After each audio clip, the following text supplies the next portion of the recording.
आदरणीय दर्शकबिन नमस्कार। उठौँ समृद्धिमा यहाँहरूलाई हार्दिक स्वागत छ। म सुदर्शन आचार्य।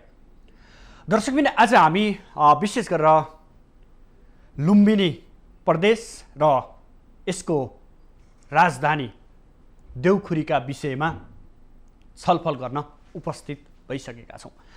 जसरी प्रदेश 5 को सरकार जो हिजोबाट लुम्बिनी नामाकरण गरिएको छ, लुम्बिनी पारित भएको छ र अबदेखि लुम्बिनी प्रदेशको रूपमा समग्र प्रदेश 5 परेको छ। त्यसैगरी त्यसको राजधानीको क्षेत्र दाङको देउखुरी क्षेत्र तोकिएको छ, जहाँ 3 वटा गाउँपालिकाहरू पर्दछन्। विशेष गरी दाङको राप्ती गाउँपालिका, त्यस्तै गरी दाङकै गढवा गाउँपालिका र अर्घखाँचीको सिद्धगङ्गा नगरपालिकाका केही वडाहरू समेटिएको छ, जो अहिले राजधानीको रूपमा अथवा लुम्बिनी प्रदेशको राजधानीको रूपमा पारित भएको छ। प्रदेश 5 सरकारले प्रस्ताव गरेको प्रदेश 5 को स्थायी राजधानी र प्रदेशको नामाकरणको प्रस्तावमा विरोध भइसकेपछि मतदान भएको थियो र मतदानमा प्रदेश 5 मा रहेका 87 सांसदहरूमध्ये 82 जना सांसदहरू उपस्थित हुनुहुन्थ्यो र 82 जना सांसदहरूमध्ये देउखुरी उपत्यकालाई राजधानी तोक्ने पक्षमा 69 मत, त्यसै गरी विपक्षमा 13 मत परेको थियो भने त्यस्तै गरी त्यहाँ प्रतिनिधित्व गर्ने नेकपाका 60 जना र नेपाली काङ्ग्रेसका 5 जना, त्यस्तै गरी सङ्घीय समाजवादीको 4 मत पक्षमा परेको थियो र बहुमतले दाङको देउखुरी प्रस्ताव भएको थियो। त्यस्तै गरी नामको बारेमा भने पूर्ण रूपमा 2/3 मतले पारित भएको छ र नाम लुम्बिनी रहन गएको छ। आज हामी खास गरेर लुम्बिनी राजधानीले निम्त्याएको प्रश्न, जसरी विरोधका स्वरहरू उठिरहेका बेलामा प्रमुख नेकपाले जसरी व्हिप लागू गरेको थियो, व्हिप जारी गरेको थियो र त्यसै अनुरूप नै नेकपाका सांसदहरूले मतदान गरेका थिए। यद्यपि नेपाली काङ्ग्रेसले पनि त्यहाँनिर व्हिप जारी गरेको थियो र नेपाली काङ्ग्रेसले जारी गरेको व्हिपमा भने त्यहाँ लागू भएको देखिएको थिएन। केही सांसदहरूले पक्षमा समेत मतदान गरेको अवस्था थियो। आज हामी खास गरेर लुम्बिनी राजधानीले उब्जाएका प्रश्नहरू के रहन सक्छन्, अबको संरचनागत हिसाबले त्यहाँ कसरी अगाडि बढ्नु उपयुक्त हुन्छ, त्यहाँको समग्र वातावरण कस्तो छ र अब कहिलेदेखि देउखुरीमा अस्थायी रूपमा अहिले बुटोलमा रहेका संरचनाहरू, मन्त्रालयहरू कहिलेदेखि देउखुरीमा पुग्छन्, त्यहाँका संरचनागत हिसाबले कहिलेदेखि सुरुवात हुन्छ र यसरी समग्रमा विवादको बीचमा यसरी देउखुरी तोकिँदै गर्दा त्यहाँका जनप्रतिनिधिहरू, त्यहाँका प्रदेश सांसदहरूको धारणा के छ भन्ने विषय पनि आज हामी मूल विषयको रूपमा रहन्छ। र आज हामी खास गरेर प्रदेश 5 का सांसदहरू कुलप्रसाद पोखरेल, त्यसै गरी प्रदेश 5 कै सांसद भोजप्रसाद श्रेष्ठ,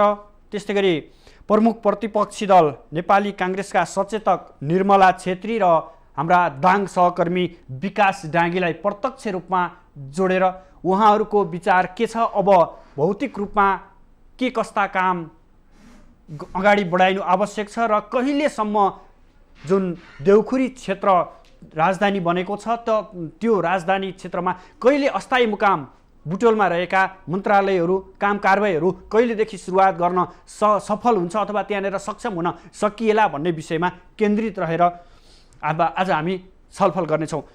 स्वागत गरौँ हामी कुलप्रसाद पोखरेल, त्यस्तै गरी भोजप्रसाद श्रेष्ठ, निर्मला छेत्री। जनताहरूको सामु जुन प्रतिबद्धता गर्नुभएको थियो त्यो पुरा गरेको उहाँहरूले महसुस गर्नुभयो। हजुर, म फेरि हाम्रो भोजप्रसाद श्रेष्ठज्यूसँग जोडिन चाहे। जसरी नेकपाको केन्द्रबाट नै देउखुरी राजधानी तोक्नको लागि एक किसिमको सहमति बनेको थियो र त्यो सहमति बमोजिम प्रदेशमा नेकपा ले चाहिँ व्हिप जारी गरेको थियो। यो व्हिप जारी गर्नु कतिको उपयुक्त छ यो विषयमा केही भनिदिनुस् न। मूलत मैले उठाएको विषय यही हो। हामी एउटा लोकतान्त्रिक गणतन्त्रमा समावेश छौँ वैश्विक कृषि आन्दोलनपछि। वास्तवमा यस्तो लोकतान्त्रिक गणतन्त्रमा वैदेशिक अनुभव के छ, कसरी सञ्चालन हुन्छ, व्हिप कसरी जारी हुन्छ, यो कोर्रा ठोक्ने विषय कुन विषयमा लागू हुन्छ।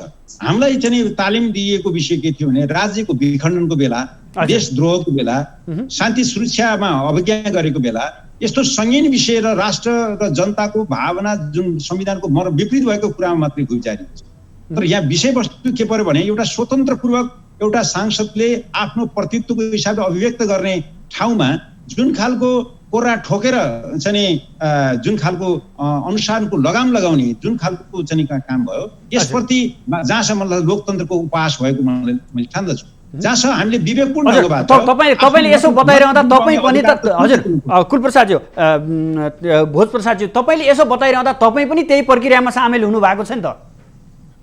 प्रक्रिया सामेल हुनु पार्टीको अनुशासन एउटा लोकतन्त्रको सबभन्दा महत्त्वपूर्ण पक्ष भनेको बहुदलमा हामीले मानेछौँ र बहुदल मानिसकेपछि दलको कानुनलाई हामीले प्रमुख ठान्छौँ। दलीय अनुशासन प्राप्त चाहिँ गर्नुपर्छ, अनुशासित पार्टीले अनुशासित गर्नुपर्छ। तर यो व्हिप भनेको कुन चाहिँ विषयमा लगाउने हो यो बारे त पार्टीलाई थाहा हुनु पर्यो, संसदीय दललाई थाहा हुनु पर्यो। र यो विषयमा एक खालको एउटा जनप्रतिनिधिको एउटा विवेक प्रयोग गर्ने ठाउँ यदि दिइन्न भने यो लोकतन्त्रको उपहास भयो कि भएन, यस मामलामा चाहिँ एउटा कडा प्रश्न म चाहिँ यहाँहरूको बिचमा राख्न चाहन्छु। र यसलाई संविधानमा हामीले जुन खालको व्यवस्था गरेका छौँ र कानुनले त्यही कुरा निर्देशित गरेको हो भने कुन विषय हो त जसले व्हिप लगाउन पर्छ या पर्दैन, यस्तो विषयमा कानुन बोल्दैन। यस अर्थमा यो व्हिपको माध्यमबाट जुन काम भयो, वास्तवमा यो लुम्बिनी अञ्चलका जनसङ्ख्या 30 लाख जनसङ्ख्या, 45 लाख मध्ये 30 लाख, दुईटा अञ्चलको 15 लाख जनप्रतिको हिसाबले त्यही खालको बाहुल्यता छ। र त्यस कारणले रूपन्देही भनेको 5 निर्वाचन क्षेत्रको चाहिँ प्रतिनिधित्व गर्छ। र यी सबै कुराहरूलाई मध्यनजर गर्दा जनसङ्ख्याको सरल पहुँच र अनि यसको वैज्ञानिक पूर्वाधारको आधारमा गर्नुपर्ने हो कि राजधानी केन्द्र निर्धारण गर्नुपर्ने हो कि आफैले बनाएको प्राविधिक समितिको मापदण्डअनुसार जानुपर्ने हो कि होइन, यी मामलाहरूको बारेमा कतै छलफल बहस गरेर त्यसको क्रियान्वयन गर्ने विषयमा भएको देखिँदैन। यस्तो परिस्थितिमा गरेको व्हिप जारी मलाई लाग्छ त्यो पार्टी अनुशासनप्रति मैले आफ्नो कर्तव्य निर्वाह गर्न पर्यो। किन 45 वर्षको राजनीतिक इतिहासमा जुन रातो झण्डा बोकेर हिँडियो परिवर्तन गर्ने निम्ति यहाँसम्म जनताले ल्याइ पुर्याए। अब यहाँसम्म ल्याइ पुर्याएको अवस्थामा चटक्क चाहिँ पार्टीको अनुशासन तोडेर अनि आफू पार्टीबाट बाहिर नै निष्कासित हुने, अपमानित हुने कुरामा जानको निम्ति मेरो भित्री हृदयले रातो झण्डालाई मैले चाहिँ हजुर कतै आगामी राजनीति आफ्नो आगामी राजनीतिक करियर बिग्रिन्छ भनेर पनि यसो गर्नुभयो कि तपाईँले? यो एउटा सस्तो लोकप्रियताको निम्ति मैले यो कुरा गरिरहेको छैन। सडकमा सबै चाहिँ रूपन्देही क्षेत्रका चाहिँ 29वटा सञ्जालका अध्यक्षहरूले चाहिँ यो कुरा अभिव्यक्त गरेका छन् कि हाम्रो परामर्श बिना किन यस्तो गरियो।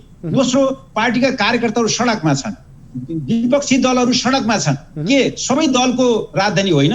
सबै पार्टी कार्यकर्ताहरूको चाहिँ यो अपनत्व यसमा छैन।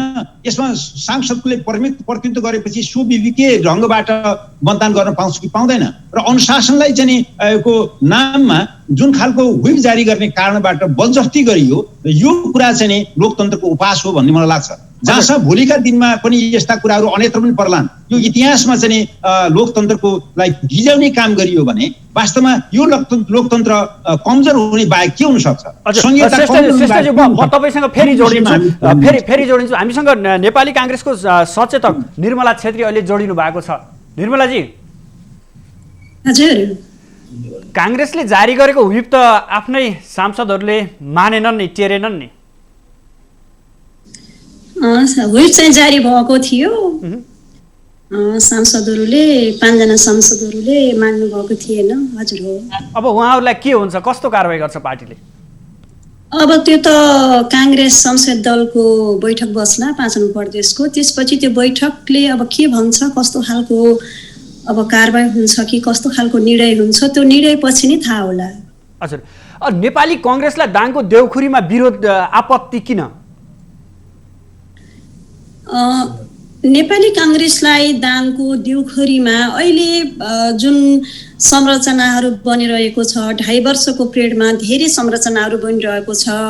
अहिले यो कोभिडको महामारी छ, पहिलो दोस्रो दसैँ तिहार नजिकै थियो र अहिले यो हतार गरी छापामार शैलीमा जुन यो प्रस्ताव लियो, त्यो प्रस्तावको नेपाली काङ्ग्रेसले पहिलो विरोध गर्यो।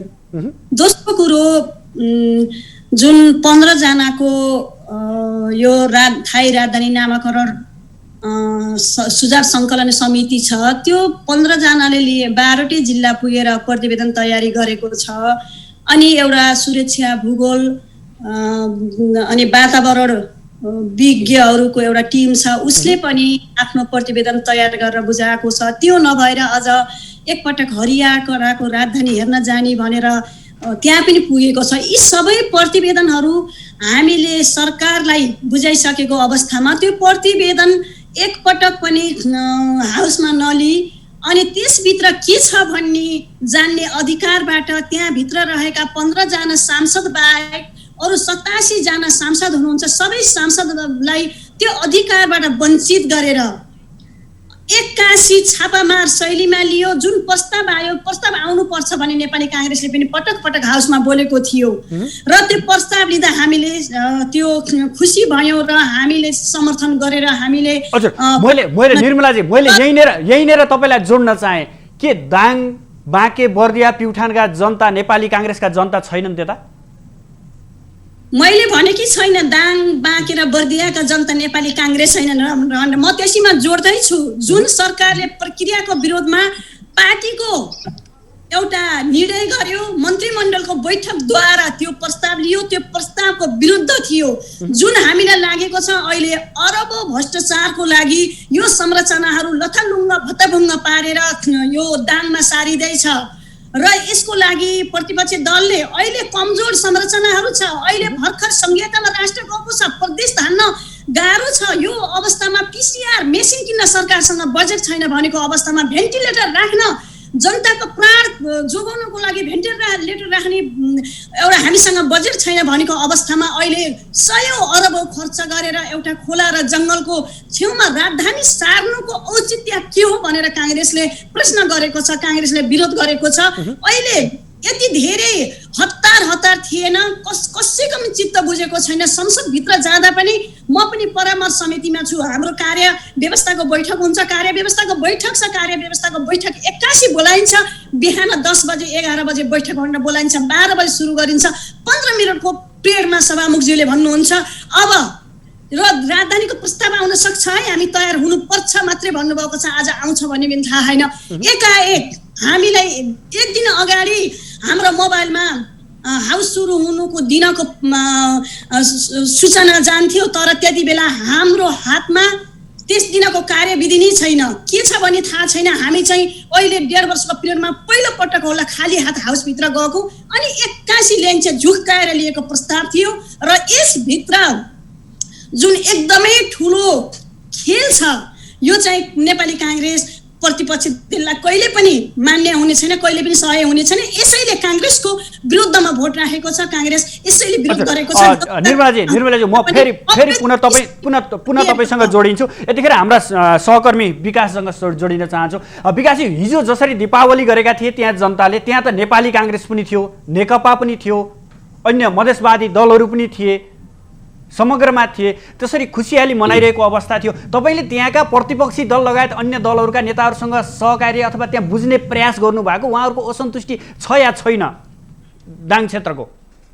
विशेष गरी हिजो जुन काङ्ग्रेसका 5 जना सांसदहरूले दाङको पक्षमा लिनुभएको थियो, त्यसै गरी उहाँहरूले आज चाहिँ राप्ती गाउँपालिकाको भालुवाङ क्षेत्रको जुन प्रदेशको राजधानी छ त्यस ठाउँमा जनप्रतिनिधिहरूसँग भेटघाट पनि गर्नुभएको छ, जसमा दाङ, बाँके, बर्दियाका सांसदहरू दिल्ली चौधरी, अर्जुन श्रेष्ठ, राजु अन्सारी, भुवनेश्वर चौधरी र शङ्कर गिरीले राप्ती गाउँपालिकाका जनप्रतिनिधिहरूसँग आज बिहान भेटघाट पनि गरिरहनु भएको छ। हजुर, म फेरि भोजप्रसाद श्रेष्ठज्यूसँग जोडिन चाहे। अब राजधानीको टुङ्गो लागिसक्यो, बहुमतले पारित भइसक्यो, अब संरचनात्मक हिसाबले अगाडि बढ्नुपर्ने छ। सबै पार्टी सबै दलहरू एक ठाउँ भएर अब प्रदेशको राजधानीलाई कसरी सुविधा सम्पन्न बनाउने, त्यहाँका संरचनाहरूलाई सकेसम्म कति छिटो निर्माण गरिसक्ने र प्रदेश अहिले अस्थायी मुकाम रहेको बुटोलबाट कहिलेसम्म त्यहाँ प्रदेशको राजधानी सर्ने? मूलत अब लोकतान्त्रिक पद्धतिलाई हामी स्वीकार गर्छौँ। 2/3 मत भनेको जसरी त्यहाँ दिने व्हिप जारी गरेर गरियो, यो त प्राविधिक रूपमा विजय हो। हजुर, यो जनताको विजयको रूपमा लिन सकिँदैन, किनभने विधिको बारेमा मैले यहाँसँग कुरा गरिसकेँ। दोस्रो, हाम्रो राजधानी त्यहाँ हुनु र नहुनुसँग सरकार होइन। मुख्य कुरो विधि र प्रक्रियाको विषयमा हो, मुख्यतया चाहिँ नि जनताको भावनासँग जोडियो कि जोडिएन भन्ने कुरा हो। मुख्य कुरो सांसदको अव्यक्ति भावनाहरूलाई स्वतन्त्रपूर्वक दिइने कुरा गरियो कि गरिएन भन्ने कुरा हो। जहाँसम्म संरचना कुरा छ, अरबौँ रुपियाँ भन्दा बढी लागतमा बुटोलमा चाहिँ जुन खालको राजधानी स्थापनाका निम्ति गरिएको प्रयत्न यहाँहरूलाई थाहा छ। यहाँ अन्तर्राष्ट्रिय सभागृह जो अरबौँ रुपियाँको निर्माण छ, अन्तर्राष्ट्रिय विमानस्थल अरबौँ रुपियाँको चाहिँ विवाद छ, 6 लेन सडक, अनि यहाँको ठुला ठुला हस्पिटलहरू चाहिँ शैक्षिक सामग्रीहरू, अनि यो भालुबाङमा यी सबै संरचना गर्नको लागि खरब खर्च हुन्छ। र नदीको किनारमा जुन बाढ पहिरो क्षेत्र छ, नदी विकास भनेको दलदलको क्षेत्र छ। यो भूगोलबाट हेर्ने भने निश्चितमा भौगोलिक चनीबाट हेर्ने हो भने त्यसको अध्ययन अनुसन्धान हुनु बाँकी नै छ। जहाँसम्म यस्तो जोखिमपूर्ण स्थानमा हामीले राजधानी लानु परेको भए माग गरेको त दाङ उपत्यका हो नि, दाङ उपत्यकाको भागमा हो। तर त्यो दाङ उपत्यकामा नलगिकन अब रूपन्देहीबाट सार्नुपर्ने कारण मैले त्यसको देख्दिनँ। जहाँसम्म नयाँ ठाउँमा का जनताहरूको खुसियालीमा हामी अवरुद्ध गर्न चाहँदैनौँ। त्यहाँ पनि नेकपाका कार्यकर्ता छन्, जनता छन्, त्यसप्रति हाम्रो सम्मान छ। त्यहाँको विकास प्रवर्धन, आर्थिक विकास, रोजगारी अनि ती सबै प्रावधानहरूको निम्ति नयाँ नयाँ योजनाहरूको निम्ति हामीले काम गर्न सकिन्थ्यो। र यसको अर्थ राजधानी भनेको यस्तो सभ्यताको केन्द्र हो जहाँ अन्तर्राष्ट्रिय राष्ट्रिय पहुँचको चाहिँ जनताको पहुँचलाई सरल हुन जरुरी छ र सरल पहुँचका निम्ति यो आवश्यक हो। त त्यो आवश्यकतालाई मध्यनजर गर्दा त्यो त्यस ढङ्गबाट हेर्ने हो भने यो खालको चाहिँ निर्णय प्रक्रियाबाट देखिएको काम छ, यो अप्राकृतिक छ, अशोभनीय छ, लोकतान्त्रिक विधि विपरीत छ। त्यस कारणले मात्रै हामीले यो कुरा गरिरहेका छौँ। तपाईँले यसो बताइरहँदा हिजो मात्रै रूपन्देहीका विभिन्न संस्थाहरूमा आबद्ध व्यवसायहरू करिबन 2200 जना व्यवसायहरूले अब हामी नेकपा समर्थन गरेर बस्न सक्दैनौँ भनेर एक किसिमको पार्टीबाट नै बाहिर निस्कने कुराहरू पनि आयो। अर्कोतर्फ प्रतिपक्ष लगायतका त्यहाँका केही जनताहरूको एउटा आरोप पनि के छ भने जसरी विष्णु पौडेल त्यहाँबाट प्रतिनिधित्व गर्नुहुन्छ, उहाँले एउटा पदसँग राजधानी साट्नुभयो भन्ने पनि आरोप छ नि, यसबारेमा तपाईँको धारणा के छ? मूलत म त्यो आरोप प्रत्यारोपतिर जाँदिनँ, घटना यथार्थ तथ्यको रूपमा म अगाडि जान चाहन्छु। हजुर, जहाँसम्म यहाँको बिचमा कुराकानी गर्दाखेरि जुन परिवेशमा हामीले राजधानीको विषय गरेका छौँ, हामीले पार्टीको दलभित्र मैले एउटा राजधानी त्यहाँ प्राविधिक रूपले लैजाने हो भने पनि यसको वैकल्पिक चाहिँ धारणाहरू मैले दिएको छु। त्यहाँ भनेको हामीले यसलाई चाहिँ हामीले एउटा पर्यटकीय केन्द्रको रूपमा, सांस्कृतिक केन्द्रको रूपमा, राजधानीको रूपमा स्थापित गर्न सकिन्छ, अनि आर्थिक वित्तीय राजधानीको रूपमा स्थापित गर्न सकिन्छ। र ती सबै कुरालाई जोडेर जुन एउटा स्वाभाविक काम भइरहेको अवस्थालाई त्यसलाई एउटा कानुनद्वारा सम्बोधन गर्नुपर्दछ। र यहाँ भएका संरचनाहरू जहाँ सडक विभागभित्र 18 बिघा जग्गामा जति पनि संरचनाहरू छन् नेपाल सरकारले उपलब्ध गराएको छ। अरबौं खरबौंको सम्पत्ति जनताले लगानी गरेर यहाँ होटल म्यानेजमेन्टदेखि लिएर अरू पूर्वाधार विकासका धेरै कामहरू गरेका छन्।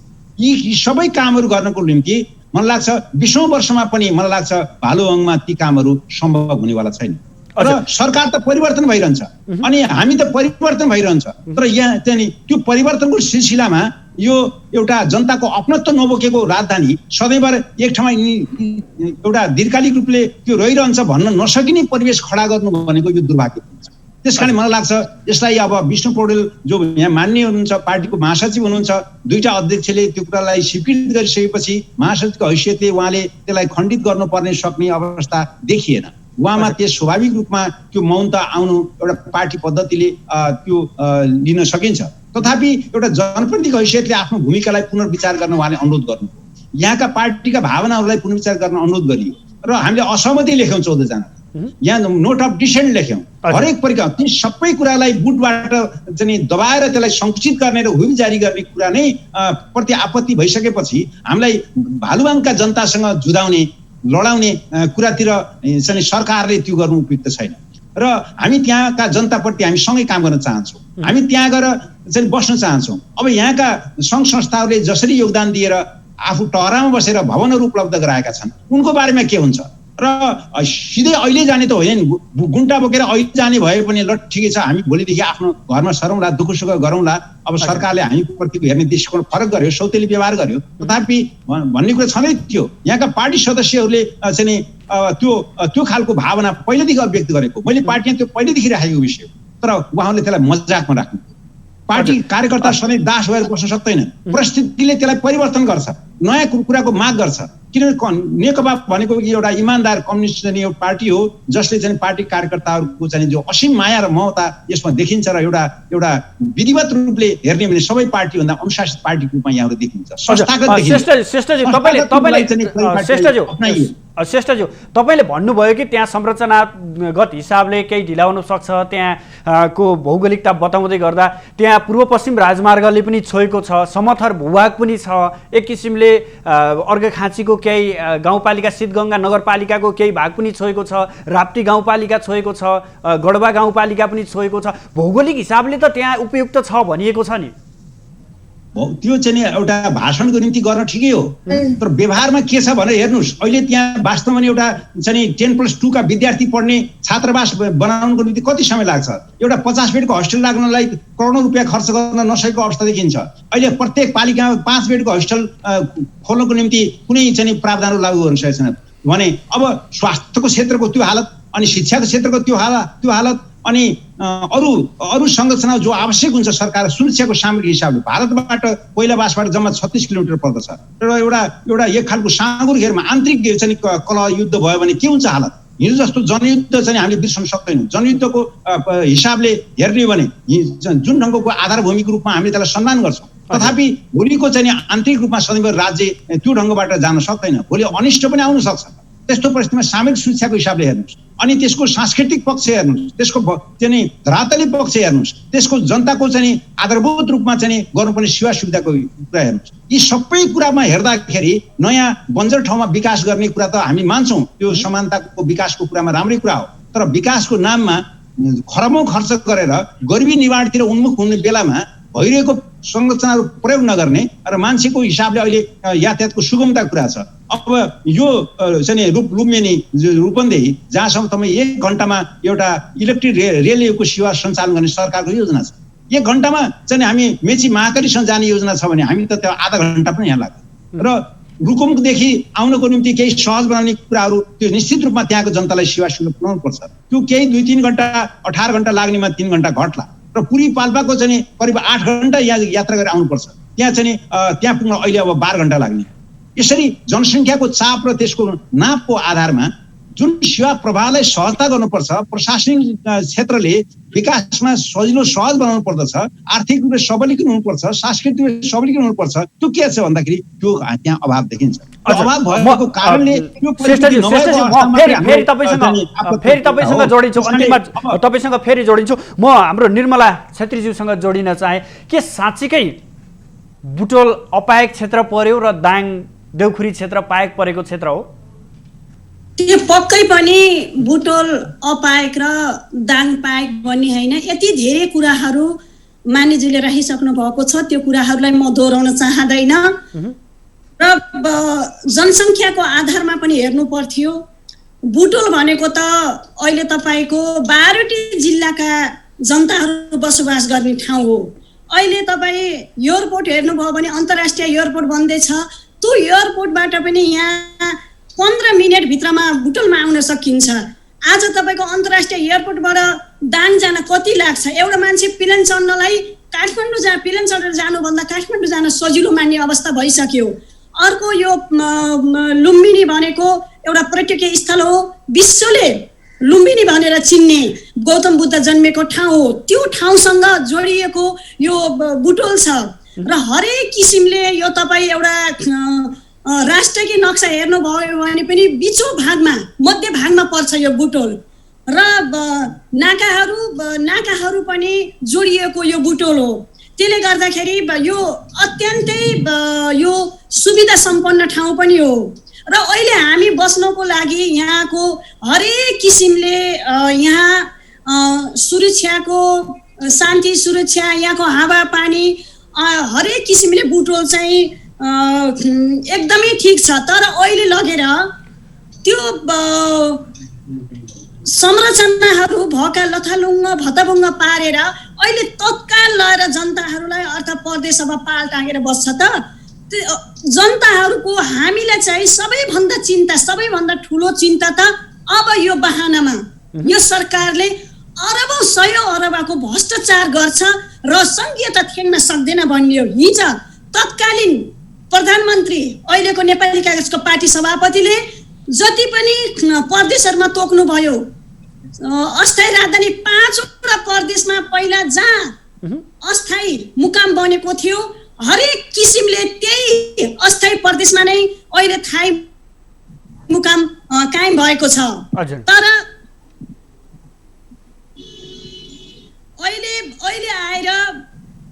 अहिले आएर यो बुटोलमा मात्रै हटाउनु पर्छ भन्ने थिएन र यसमाथि अवश्य नै ठुलो चलखेल छ।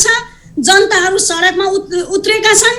अघि मान्यज्यूले भने जस्तै यहाँका कार्यालयहरूको लागि कार्यालय दिनको लागि अहिले हामीले संसद चलाइरहेको भवन दिनको लागि पनि त्यहाँ चाहिँ बुटोल नै थाई मुकाम हुन्छ भन्ने विश्वास पनि थियो। बिचरा खोलाको छेउमा बसेर सानो सानो त्यो पुरानो भवनहरूलाई मर्मत गरेर कार्यालय आफ्नो काम चलाउ गरेर हामीलाई यो प्रदेश सरकारलाई भवनहरू उपलब्ध गराए। आज जनताका मन खप्पि नसक्न कुडिएका छन्। आज हिजो पनि देखिसक्नुभयो पार्टी नेकपाबाट धेरैले पार्टी परित्याग गरेको अवस्था छ र एकदमै पीडा एकदम दुःख छ। आज बच्चादेखि वृद्धसम्म अपमा परिरहेका छन्। 3 दिनभित्र प्रस्ताव लिएको 3 दिनभित्र 1 दिन त हाउसै चलेन र हामीले सरकारसँग पटक पटक अनुरोध गरेका थियौं लडाई हाम्रो बुटोल र दाङको भन्दा पनि प्रक्रियाबाट जाउँ राजनीतिक सहमति जुटाउँ र हामी पनि त्यो संसदभित्र हामी प्रमुख प्रतिपक्ष पनि छौं। त्यहाँ अर्को दल पनि छ।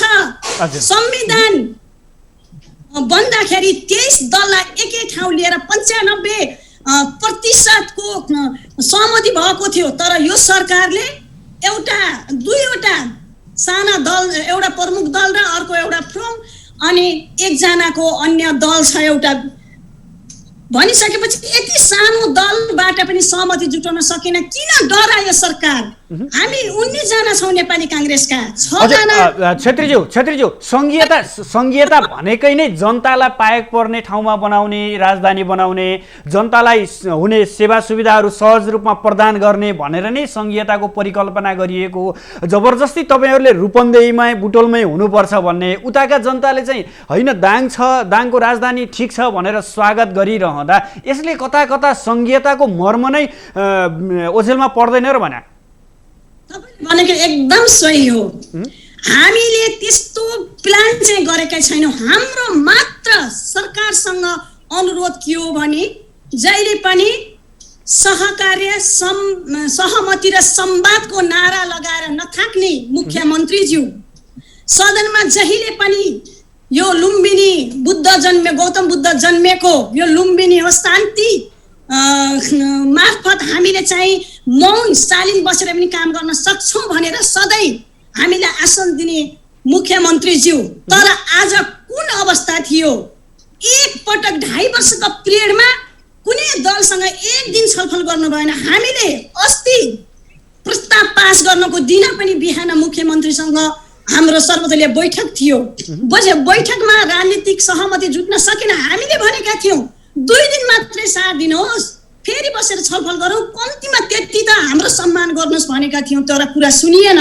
हाउस अवरोध भएपछि फेरि मुख्यमन्त्री बोलाउनु भयो। हामीले त्यही भनेका छौं कम्तीमा 2 दिन साथ दिनुहोस् पर्खिनुहोस् प्रक्रियामा जाउँ भनेका छौं। तर त्यो कुरा पनि छलफलमा लिनु भएन। 2 को दम्बमा हामी जे पनि गर्न सक्छौं भनेर अनि एउटा आफ्नो पार्टी कार्यालय सार्न खोजे जस्तै गरेर यो राजधानी सार्न खोजियो। संघीयताको विरोध भन्दा पनि संघीयता टिकाउन, संघीयताको भावना र संघीयताको मर्म बुझेको छैन सरकारले।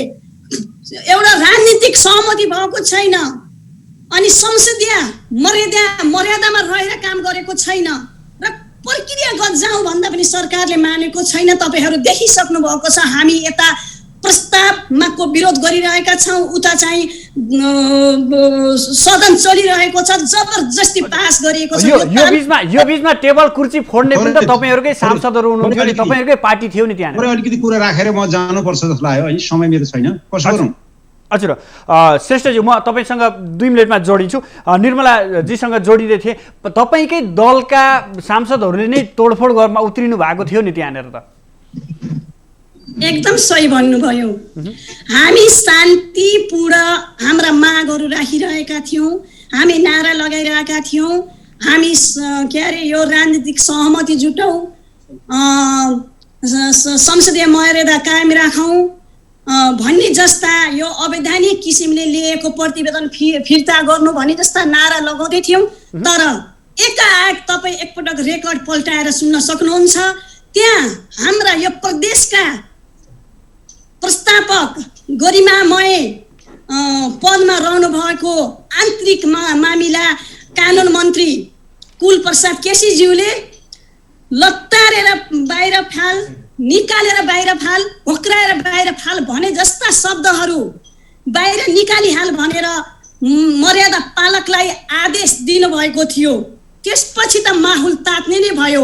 सांसद जस्तो गरिमामय पदमा रहेका सांसदहरूलाई एकजना मन्त्री रोस्टरमा तोडफोडमा उत्रिएका सांसदहरूलाई के कारबाही हुन्छ? के कारबाही हुन्छ जसरी तोडफोडमा उत्रिनु भएको थियो नि सांसदहरू, उहाँहरूलाई कारबाही हुन्छ? थोरै समय पाऊ। अब यो घटना घट्यो, जुन घटना घट्यो त्यो घटना घटाउन उचित थिएन। हामी जहिले पनि नेपाली कांग्रेस भनेको शान्तिपूर्ण आन्दोलन गर्ने हो, शान्तिबाटै अगाडि बढ्ने हो भन्ने। तर जुन सृजना माहौल भयो, जुन परिस्थिति माहौल भयो, त्यो आन्तरिक मामिला मन्त्रीज्यूको एकदमै अमर्यादित शब्द थियो। त्यसले गर्दाखेरि त्यो सृजना भएको त्यो वातावरण त्यो नगरेको भए राम्रै हुन्थ्यो। हुन्छ छेत्रीज्यू, म तपाईसँग जोडिन्छु। हामी कुलप्रसाद श्रेष्ठज्यूसँग जोडिन्छौँ फेरि। श्रेष्ठज्यू, अब राजधानी पारित भइसकेको अवस्था हो, अब के हुनुपर्छ त्यहाँ संरचनात्मक हिसाबले? अब नेकपा र समग्र त्यहाँको प्रदेश 5 को सरकार कसरी अगाडि बढ्छ? मूलत सरकारलाई मैले के सुझाव दिन चाहन्छु भने, सडकमा आन्दोलनरत सङ्घ संस्थाहरू, नेकपाका चाहिँ 5000 बढी कार्यकर्ताहरू जसले राजीनामाको तहसम्म पुग्नुपर्ने बाध्यता सिर्जना गरियो। सबै दलका मित्रहरू, उद्योग व्यवसायहरू, यी सबैका पीडाहरूलाई एउटा डालोमा राखेर वार्ताको टेबलमा सरकारले बोलाउनु पर्छ। वार्ताको टेबलमा बोलाएर जुन चाहिँ हामीले प्राविधिक रूपमा भालुवाङमा राखेका छौँ त्यसका निम्ति लोकतान्त्रिक पद्धतिले हामी स्वीकार गर्छौँ र सँगसँगै हामीले त्यहाँका जनताको खुसियालीमा कुनै अवरुद्ध गर्न हाम्रो चाहना छैन। उहाँहरूलाई दीपावली गर्नुभएको छ, उहाँहरूलाई चाहिँ एक खालको बधाई छ। तर यहाँका जनताको मर्म र भावनालाई चोट पुर्याएर अर्कोलाई खुसी बनाउने काम सरकारको होइन, सँगै लिएर जाने काम प्रमुख कुरा हो। यस अर्थमा हामीले बनेका छौँ बुटोल सडक विभागभित्र बनेका अरबौंका संरचनाहरू त्यहाँको चाहिँ व्यवस्थापनमा गरेको जग्गा उपलब्ध नेपाल सरकार गरेको छ। त्यहाँ मिनी क्यापिटलको रूपमा, हेल्पिङ क्यापिटलको रूपमा प्रशासकीय सहायक जनतालाई सरल पहुँच पुर्याउने कारबाहीहरू।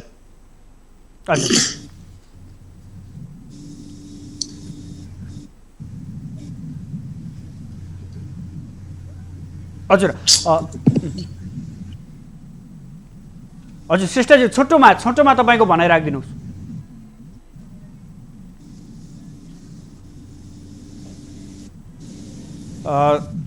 उहाँसँग हामीले आवाज सुनिरहेका छैनौँ। म पुनः निर्मला छेत्रीज्यूसँग जोडिन चाहेँ। अब राजधानी पारित भइसकेको अवस्था छ, नाम र राजधानी टुङ्गो लगाइसकेको अवस्था छ। अब नेपाली कांग्रेस कसरी अगाडि बढ्छ? सरकार, प्रदेश 5 को सरकारसँग नेपाली कांग्रेसको सहकार्य अब कसरी अगाडि बढ्छ? अन्तमा छोटकरीमा अब आउने अधिवेशनमा कानुन गर्नुपर्दछ, र सँगसँगै अगाडि बढ्नुपर्छ भन्ने मेरो धारणा छ। म प्रत्येकलाई पनि यहाँको वास्तविक अवस्था के हो, भालुबाङको वास्तविक अवस्था के हो, दाङ उपत्यका हो, दाङ उपत्यकाको चाहनालाई मारिएको छ, त्यहाँका जनतालाई पनि सोध्नुहोस्। केवल दाङ जिल्ला जोडिदिएमा त्यो कुनामा शीतगङ्गा जो लुम्बिनीको अंश परेको छ।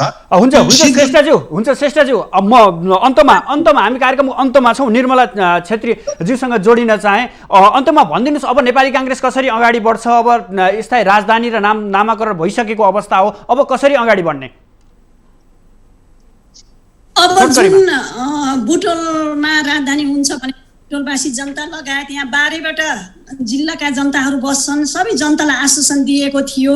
सरकारले आज संरचना लथालुङ्ग र भत्ताभुङ्ग पारेर जुन कार्यालयहरू आफ्ना घरहरू खाली गराइदिएका थिए उनीहरूलाई सडकमा पुर्याएर फेरि उनीहरूप्रति यत्रो प्रहार यो सरकारले गरेको छ। सारा जनताको मनमा चोट दिएको छ। यो चोटको लागि सरकार फेरि मलाम बनेर आउनुपर्छ र यो दाङसँग बुटोललाई कसरी जोड्न सक्छ यो सरकारले, त्यतातिर सरकारको ध्यान जानुपर्छ। यसमा सबै सरकारको क्रियाकलाप, सरकारको मनसाय, सरकारको अहिलेसम्म 2.5 वर्षसम्म अस्थायी राजधानी राखेर बुटोलप्रति हेर्ने धारणा कस्तो छ भन्ने कुरा आउने दिनहरूमा अब सरकारकै भर पर्छ। अहिले त प्रतिपक्षी दलसँग सरकार पनि छैन, सबै आर्थिक पनि प्रमुख दलसँगै छ, कर्मचारी प्रशासन सबै प्रमुख दलसँगै छ। त्यसैले गर्दाखेरि यो सरकारमाथि भर पर्छ र यो बुटोललाई कसरी जोड्ने र यहाँका कुडेका मनहरूलाई, यहाँका दुखेका चित्तहरूलाई, यहाँ खटपट भएका मनहरूलाई कसरी जोडेर लग्न सक्छ भन्ने सरकारमा भर पर्छ। फेरि पनि म सरकारलाई अनुरोध गर्न चाहन्छु, हिजोको दिनमा जसरी कसैको मर्म नबुझी त्यहाँ दाङ राजधानी सारेको छ, फेरि सरकार मलाम बनेर कुन माध्यमबाट कुन बाटोबाट यहाँ आउन सक्छ त्यो आओस् भन्ने प्रतिपक्ष दलको माग छ। हुन्छ छेत्रीज्यू, म अन्तमा हाम्रा सहकर्मी विकासजीसँग जोडिन चाहे। त्यहाँको भौगोलिक अवस्था कस्तो छ त्यो समग्र बताइदिनुहोस् न छोटकरीमा। अब विशेष गरी राप्ती गाउँपालिकाका अध्यक्ष नुबानन्द सुवेदीका अनुसार जुन भालुबाङ क्षेत्र हो त्यसमा यो राप्ती प्राविधिक शिक्षालयको 30-35 वटा भवनहरू रहेको छ भन्ने पनि जानकारी दिनुभएको छ। करिब 22 बिघा क्षेत्रफलमा फैलिएको ठाउँमा 30-35 वटा भवन रहेका छन् भने त्यस्तै झन्डै 300 मानिसहरू आउने सभा हल पनि रहेको भन्ने उहाँले जानकारी दिनुभएको छ भने हजुर समय पाबन्दीको कारण हजुरलाई यही नै रोक्यौँ। हाम्रा सहकर्मी विकास डाङ्गीका साथ प्रदेश सांसदहरू भोजप्रसाद श्रेष्ठ र त्यसैगरी नेपाली काङ्ग्रेस प्रदेश 5 का सचेतक निर्मला छेत्री, यहाँहरूको महत्त्वपूर्ण समयका लागि यहाँहरू तीनैजनालाई विशेष धन्यवाद व्यक्त गर्न चाहन्छौँ। दर्शकवृन्द, आज हामी खास गरेर लुम्बिनी राजधानीले उब्जाएका प्रश्नहरू के रहे, किन सांसदहरूको आपत्ति रहँदै जसरी बहुमतले पारित हुँदा केही सांसदहरूले व्हिप उल्लङ्घन गरेका कुराहरू र बुटोल क्षेत्रमा किन पारित गर्ने बेलामा बुटोल क्षेत्र किन तनावग्रस्त बन्यो र समग्रमा देउखुरी क्षेत्रमा अबका संरचनाहरू कसरी बनाइनुपर्छ र त्यहाँको भौगोलिक बनावट कस्तो छ भन्ने विषयमा आधारित रहेर खास गरी प्रदेश 5 का सांसद भोजप्रसाद श्रेष्ठ, त्यसैगरी नेपाली काङ्ग्रेस प्रदेश 5 का सचेतक निर्मला छेत्री र हाम्रा दाङ सहकर्मी विकास डाङ्गीसँग जोडिएर समग्र विषयवस्तुमा कुराकानी गर्ने पहल गऱ्यौँ र त्यहाँको वस्तुस्थितिको बारेमा पनि हामी छलफल गर्ने प्रयास गऱ्यौँ। दर्शकबिन, आजलाई समय सकिएको छ। भोलि पुनः नयाँ विषयवस्तुका साथ उपस्थित हुनेछौँ। तबसम्मका लागि बिदा दिनुहोस्। नमस्ते।